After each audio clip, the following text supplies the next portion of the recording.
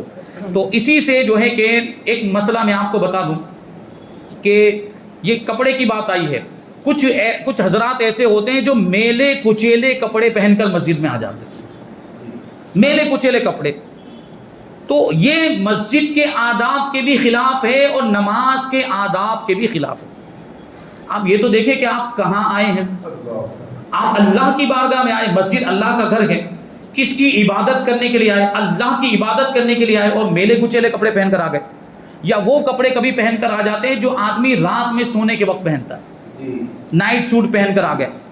تو یہاں حکم یہ ہے مسجد میں ایسا لباس پہن کر آئے جیسا لباس اگر وہ کسی بڑے کے یہاں جائے، چاہے دین کے اعتبار سے کوئی بڑا ہو یا دنیا کے اعتبار سے کوئی بڑے عہدے پر ہو، اس کے پاس جو لباس پہن کر جاتا ہے ویسا لباس پہن کر آئے، اور جو لباس پہن کر وہ کسی بڑے کے پاس نہیں جاتا، اس میں اس کو شرم آتی ہے یا اس میں اس کو آر محسوس ہوتی ہے، ایسا لباس پہن کر اس کو مسجد میں آنے کی بھی اجازت نہیں۔ اب بتائیے میلا کچیلا لباس پہن کر کسی آفیسر کے پاس جائے گا؟ نہیں، کسی آفیسر کے پاس جانے کی بات آئے گی تو لباس چینج کر کے جائے گا، کپڑے تبدیل کر کے جائے گا، اور مسجد میں آنے کی بات آتی وہی میلا کچیلا لباس پہن کر چلے آتے۔ یہ ایسا نہ کیا جائے، مسجد کے آداب کا بھی خیال رکھا جائے اور نماز کے آداب کا بھی خیال رکھا جائے، وہ لباس پہنے جو بالکل نماز کے تقاضے کے مطابق ہو، یعنی بالکل تہذیب والا لباس ہو، بالکل ادب والا لباس ہو، ایسا لباس، صاف ستھرا لباس ہو۔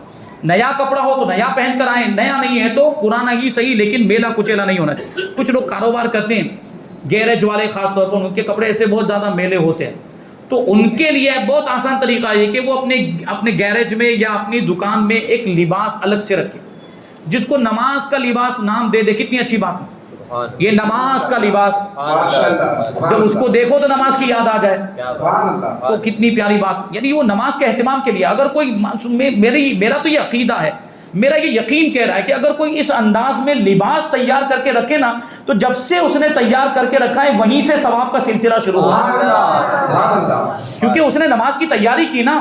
جو نماز کی تیاری کرتا ہے، جو نماز کے انتظار میں ہوتا ہے، جب تک نماز کے انتظار میں رہے گا تب تک اس کو ثواب ملتا ہی رہتا ہے۔ تو یہ بھی تو ایک طرح کی تیاری ہے، لباس تیار کر کے رکھنا۔ تو جب نماز کا وقت آئے، لباس بدل لے، کتنی دیر لگتی ہے بھائی لباس تبدیل کرنے میں، اور وہ اچھا لباس پہن کر نماز پڑھنے کے لیے آئے، میلا کچیلا لباس پہن کر نماز پڑھنے کے لیے نہ آئے۔ اب وہ جیسے اس سے پہلے والے پروگرام میں غالباً یہ بات آئی تھی، وہ پھٹے ہوئے کپڑے پہننے کی، اس سے پہلے والا جو پروگرام ہوا تھا قادری قافلے میں، تو پھٹے ہوئے کپڑے پہن کر آ جاتے، یہ بھی تو ادب کے خلاف، اور اس میں تو بعض صورتوں میں نماز ہوتی بھی نہیں۔ یہ گھٹنا اگر پورا نظر آ رہا ہے یا ایک چوتھائی یا اس سے زیادہ نظر آ رہا ہے نمازی نہیں ہوگی. وہ تفصیل سے اس پروگرام میں بیان کیا گیا تھا. اللہ تبارک و تعالیٰ کی بارگاہ میں دعا ہے کہ جو کچھ بھی بیان ہوا اس پر ہم سب کو عمل کرنے کی توفیق عطا فرمائے, شریعت کے مطابق زندگی گزارنے کی توفیق عطا فرمائے, ایمان کی سلامتی عطا فرمائے اور ایمان پر ہی ہم سب کا خاتمہ فرمائے. وما علینا الا البلاغ. السلام علیکم.